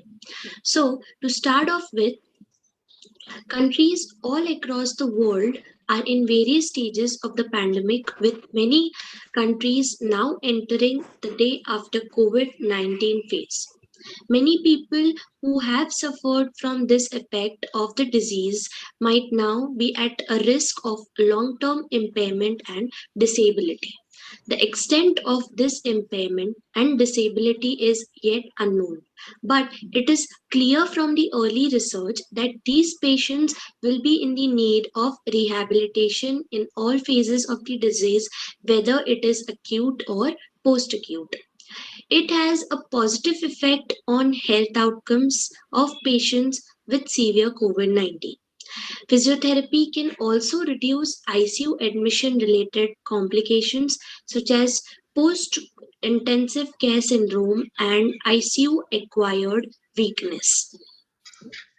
Physiotherapy is the key strategy to ensure that these patients do not deteriorate after discharge and require a readmission. During the COVID-19 pandemic, this is a critical in the context of shortages of hospital beds. So, physiotherapy, along with medical management, does prove beneficial in improving functional capacity, ability to carry out daily chores, and participation in the society. So, when to give physiotherapy? Physiotherapy, some of the factors which can include are susceptible to develop exudative consolidations, when the patient has hypersecretion of mucus, when he is being diagnosed or have comorbidities, risk of developing ICU acquired weakness. Outcome measures which could be taken are physical examination of the patient, exercise tolerance which could include 1 minute heel raise, forward reach, questionnaires assessing overall health, 6-minute walk test, and muscle strengthening. Breathing exercises which could be include or exercises to strengthen the diaphragm, external intercostal muscles, lower rib breathing exercises, abdominal strengthening exercises. So for these exercises, prepare the patient in a relaxed and comfortable position, or you can say a semi-Fowler's position would be great. Place his or her hand over the rectus abdominis just below the costal margin and ask the patient to breathe slowly and deeply via nose by keeping shoulder relaxed and allowing the abdominal to rise. Now ask the patient to slowly exhale using controlled expiration throughout the mouth. You can also do lower rib breathing exercises, which are also called as lateral basal expansion. It is performed in a sitting position and where the hands are placed along the lateral aspect of the lower ribs. we ask the patient to breathe out and feel the ribcage movement downward and inward. As the patient breathes out, place firm downward pressure into the ribs with the palm of your hands. Chest clearance technique. So it involves the use of gravity and mechanical energy to help mobilize the secretions. It can also be given with the help of percussion and vibration. So percussion helps in losing the secretion from the tracheobronchial tree and making them easier to remove by coughing. Percussion back and forth in a circular manner with cupped positions of the hand. Vibration aids the movement of secretions towards the central airways. Place one hand on the chest over the involved area and place the other hand on the top of the first. Allow to take deep breaths while applying pressure on the chest wall and initiate a rapid vibratory motion of the hands throughout the expiration. Chest clearance techniques could also be given by using PEP devices, positive expiratory devices. They can be used to move secretions into the larger airways. Some examples of PEP devices are Flutter, Acapella, CPAP, etc. Next is sustained maximal inspiration. So sustained maximal inspiration can be achieved by the use of incentive spirometry. As we said, it is just not blowing, but it includes various parameters as well. So sustained maximal inspiration is achieved by slow, deep inspiration followed by an inspiratory hold of 2 to 3 seconds and then a relaxed exhalation.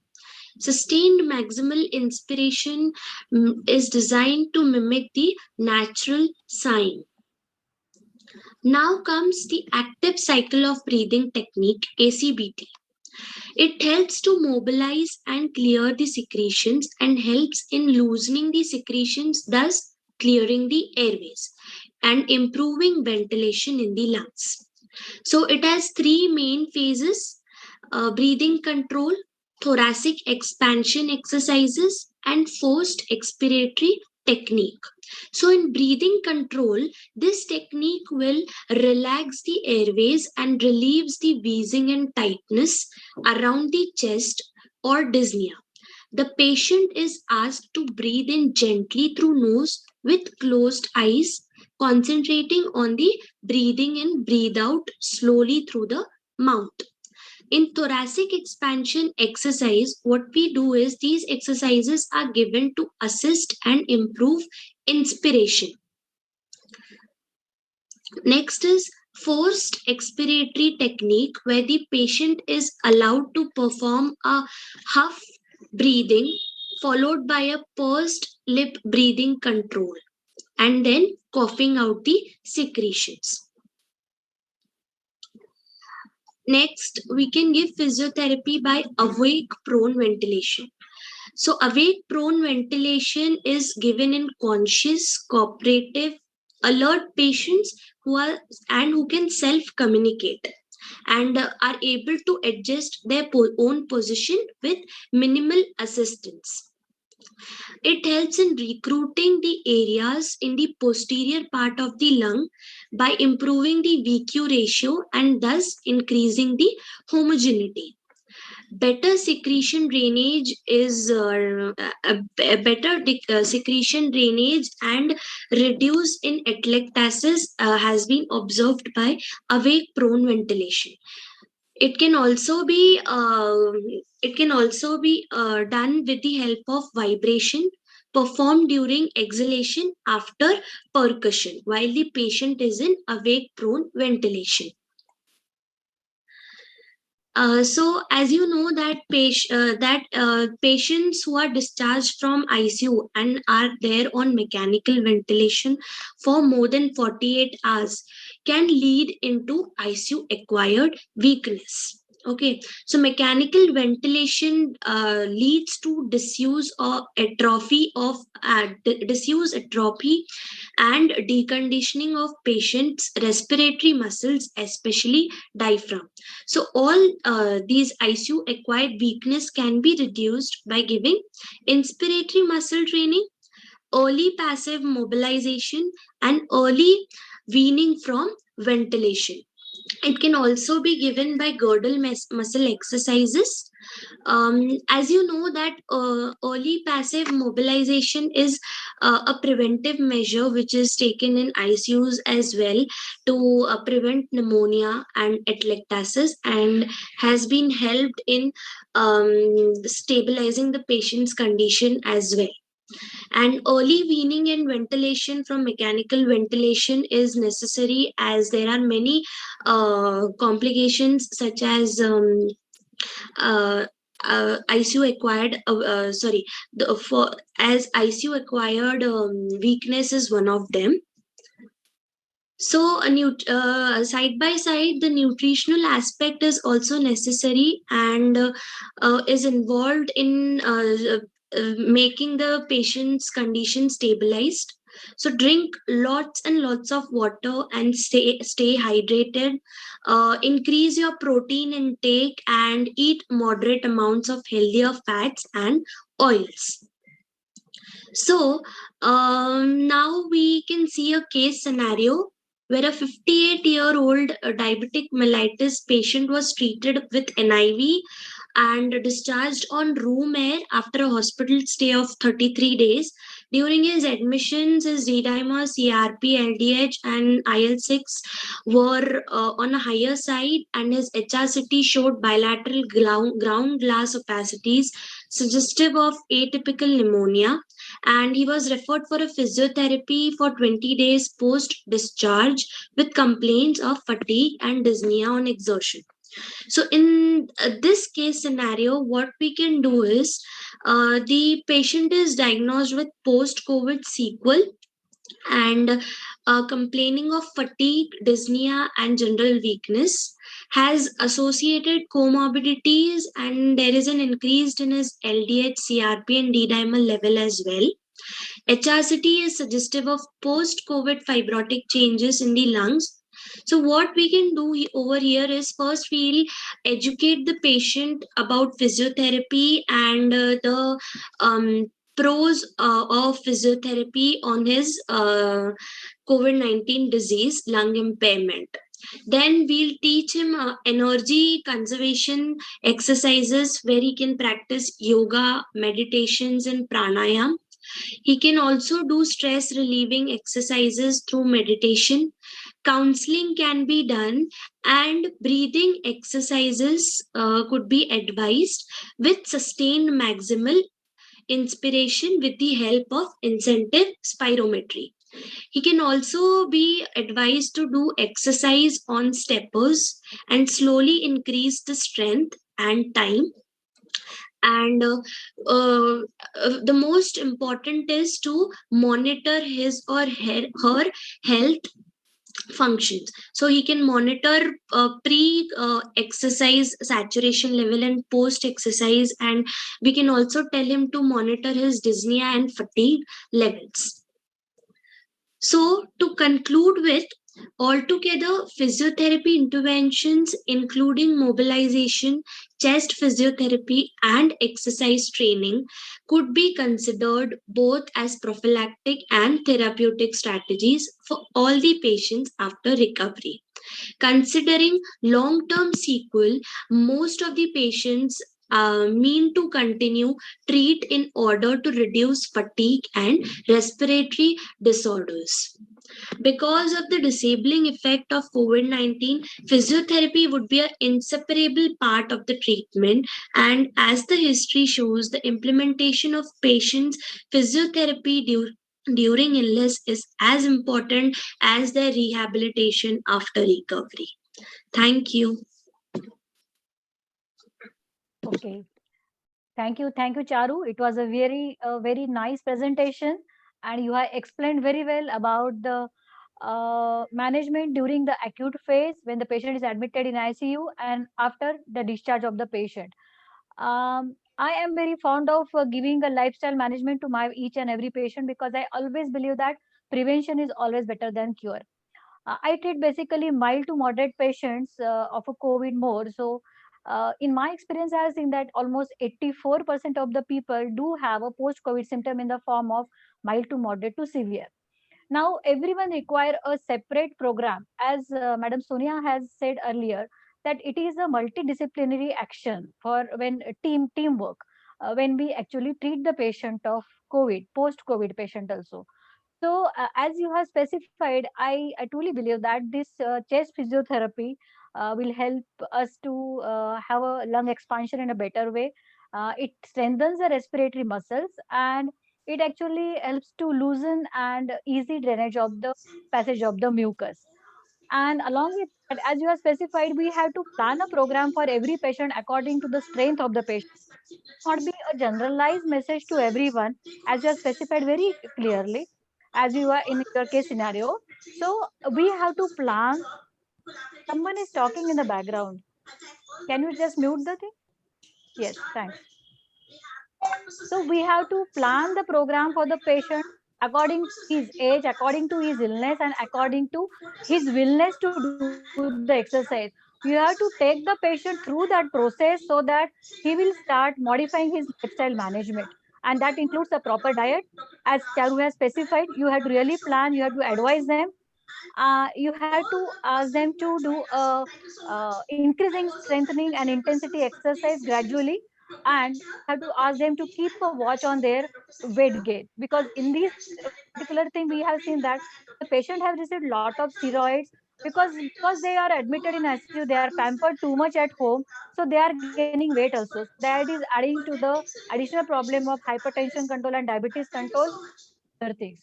So I think this teamwork and overall health management of the patient, including chest physiotherapy, will help us long term the to avoid the post COVID sequelae in a right way.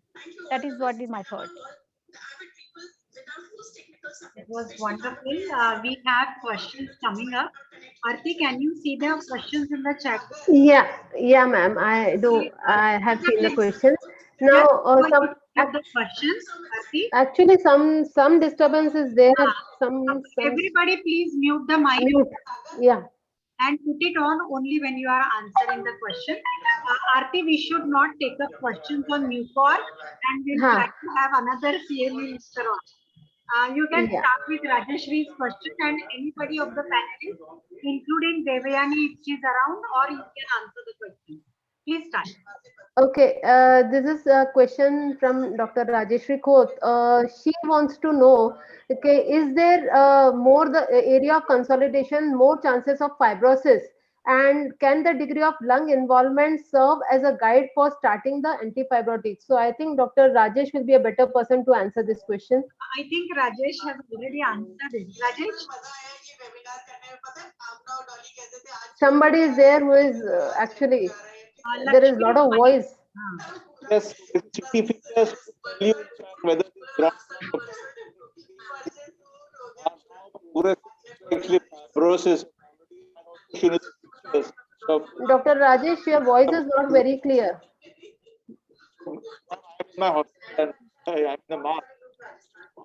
So hello. One of my slides was showing the change. Me too. Me too. Hello. Madam sir का internet का issue है थोड़ा. Okay, then I can ask Dr. Sonia to answer this question. Sonia has already left. Okay, okay. So there is another question to Dr. Rajesh again, whether vitamin E can be used as a supplement to reduce lung fibrosis. This is a very interesting question because vitamin E, how it is going to help, I don't know.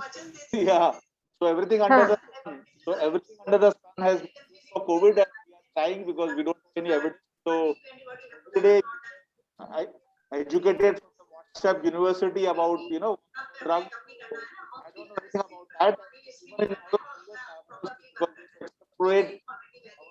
From fibrosis we सारे राजस्थानी कब से academics की ही बात करते हैं यार, खाने पीने की कोई नहीं कर रहा है। लीला जी दाल बाटी आपके ऊपर ड्यू है, ये तो कोई बात नहीं है यार, सब लोग डॉक्टर लक्ष्मी श्रीखंडे बात मैडम, कर रहे हैं। Shrikhande madam, Shrikhande madam, please mute.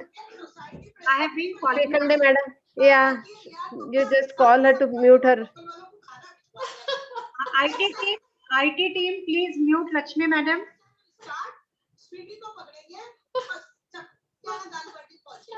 Actually, everybody has another webinar stood up at 7 o'clock. So I think मुझे लगा यार राजस्थानी और खाने पीने की बातें नहीं कर रहे हो, ऐसा कैसे हो सकता है? Hello. गट्टे की सब्जी, दाल बाटी, चूरमा। अब मुझे कैर सांगरी भी चाहिए, हाँ? Yes, we have got it. Rajesh, you can answer the question. And we need to wind up before 7 because there are other webinars due for us. Yeah, very true, very true. No significant question as such. Yeah. No, we'll have questions. So we have, so as I was saying that everything under the sun has been tried for COVID, I think. So even vitamin E, I don't know, there's no report, and even if we can extrapolate from our previous fibrosis, which was in IPF, I don't think any role of any of the vitamin E or an acetylcysteine or all these things that was not there in any of the Yeah. literature. Okay. So Dr. Chatterjee has asked one more question. Is nintedanib absolutely contraindicated in post-COVID fibrosis within 15 to 30 days of COVID?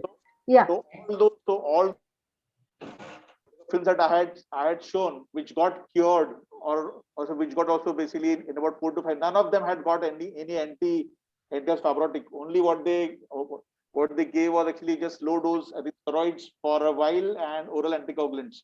And there are two wonderful questions, Rajesh.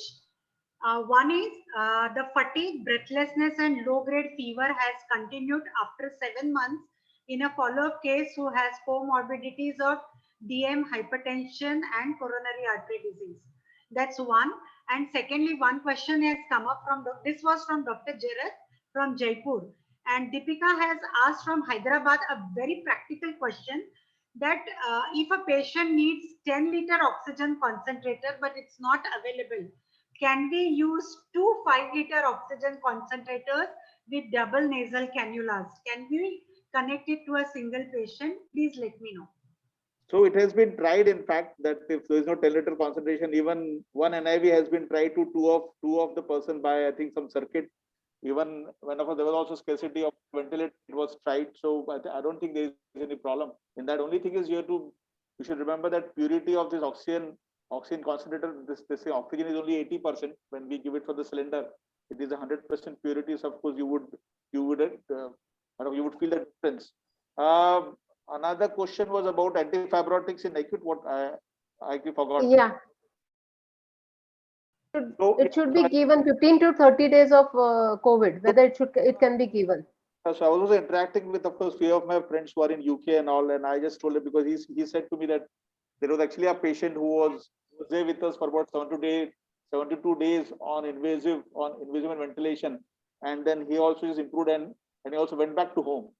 So I asked him the question: how many days you then use the steroids, and then how many days you give antifibrotic? He said that they gave steroids only for 12 days in those 72 days, and they had not used any of anti-inflammatory fibrotics. So these are all the things that we are doing it here, which is not evidence based as of now, and if we don't know what happens next. But as of now, it is not in any of, I think, what you call protocol. So if you see AIMS protocol, if you see any of the protocols, it is not there. So we are just trying in. With your experience, for how many days it should be given once we start with it? Trial for how many days? So that is a question that is to be answered, in fact, because in other conditions like IPF, we have to actually give them lifelong. So once a fibrosis has settled in, I don't think that can be reversed. And if it is getting reversed, that means it was not a fibrosis. right? Yeah, it's more of a post-COVID sequelae rather than calling it as a fibrosis. So as such, I don't feel there is any role of antifibrotic over a period of time. You'll have Can to I wait add? and watch and see. Aarti, can you let me comment? Aarti. Yeah, sure. Here we are saying that we should not be starting antifibrotic early and wait for some time before we put the patients on antifibrotics because they have side effects, and give them steroids for a little longer time. But the present scare of mucormycosis, you have to see to believe what is happening. We have 120 patients of mucormycosis today in the hospital. And every time we are putting forth that please stop steroids on discharge, the amount of hyperglycemia which we are seeing in non-diabetic patients is just, you have to see to believe what is happening, and the amount of mucormycosis which is occurring. So it's very scary to, you have to weigh whether we should really be giving them steroids for a longer period of time. It's really scary. So it's Yeah. So, sir, means what do you advise that should we really? We always wish that the day they are going, if they are off oxygen, please stop steroids. No steroids if they are off oxygen. But if they are on oxygen, maybe a little tapering, but under very clear, strict supervision. correct. Yeah. Yes. And does that be true? Basically, I think, madam, what you said is very true, but what we have observed is too high doses given initially during hospitalization, not tapering, not stopping, and not observing. That's what I said. Having hypoxia itself is not an indication to continue with steroids. It's when you look at the lung picture, and if you really need for that, then there you would be given. Many patients would have hypoxia in spite of having Manasvi, please, idhar aa to. We have wonderful questions, and I would be taking only one before we go to the vote of thanks. First of all, Dr. Deepti madam, there is one of your patients, Apurva, who was admitted for nearly 40 days in GMC, and later on she went to other hospital, has improved, and she is much thankful, and she has chosen this platform to thank everybody, and she has come out of COVID. Apurva is known to me. There have been few questions about Mucor and respiratory physiotherapy. Mucor will take up later on, and physiotherapy has been answered in the presentation. And there have been, Tridip says that we would continue with small doses of dexamethasone if there is a prolonged raised CRP, and of course the clinical situation.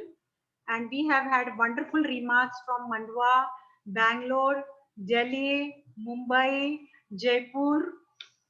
And Pragati's question I would be answering personally later on. Sunana has commented, and Jagatram says that breach in infection control is supposed to be the main reason for Mucor. There is one question which goes unanswered, is why there is so much of weakness in post-COVID. Can you answer, Rajesh? This would be the last question, after which Sumur would be giving his vote of thanks. Rajesh? Deepti madam, would you like to answer this? Why there is prolonged weakness post-COVID? As one of the slides by Sonia was there, that all organs are involved. We have some amount of myopathies also in these patients. And there's some vague role of carnitine being given, and some vitamin D and calcium to these patients. So fatigue is known, and it prolongs for a prolonged time after discharge also. So fatigue, anxiety, post-traumatic stress disorders, these are the common problems, and breathlessness which they come with. So if they have a lot of body ache and all, we evaluate their, of course, the respiratory system, the cardiac system, find out their echocardiographies and all, and look at the ejection fractions. If those are low, they might have fatigue and body aches and all. So we have to evaluate the patient and find out what's wrong. Thank you, Deepti madam. Thank you, everybody. And now I invite Dr. Sumer Chaudhary, who is the secretary of our Vidarbha Chest Association, to propose a formal vote of thanks. Sumer, please. Yes, ma'am. Good evening, everyone. Am I audible? Yes, you are audible. I, Dr. Sumer Chaudhary, Secretary, Vidarbha Chest Association, Hope that everyone enjoyed this informative CME. It is my indeed privilege to give a vote of thanks to everyone who helped for this CME to be successful. We would not be here without the support of AMWN, that is Association of Medical Women of Nagpur, and our sponsor, that is Lupin. A big thank to the speakers, Dr. Sonia Dalal, Dr. Rajesh Swankar, and Ms. Charu for their efforts towards their topic. I express my deep sense of appreciation for their explanation of topics. I would like to thank the chairpersons for chairing the various sessions and giving their time to the sessions. Once again, thank you everyone, especially the audience, for taking their time to be here for this CME and making it successful. Thank you very much. Thank you. My special thanks to Dr. Radha Munje for not only conceiving but successfully delivering this second module of our planned COVID webinar. Hats off to you, Radha, for your wonderful coordination, your choice of topics and choice of faculty. So that's a clap for you. Yes, well done. Thank you, and do announce the newsletter that we are, bulletin which we are coming up. Yes, I request all the esteemed speakers to please give your one-page write-up. We are coming out with a COVID Gatha, that is the dedicated newsletter on COVID, and we are releasing it very shortly. So please forward your one-page write-up to Radha. Yeah. Okay. Thank you, Radha Along madam. with Thank you, your Lakshmi photo ma'am. and designation. Thank you, everyone. Thank you, everyone. Thank you. Thank you for making a success of this webinar. Thank you. Thank you. Bye. See you all. See you all. Thank you, Sumer. Thank you, ma'am. Thank you. अब और CMEs करना है VCA पे. We हाँ जी, have madam. been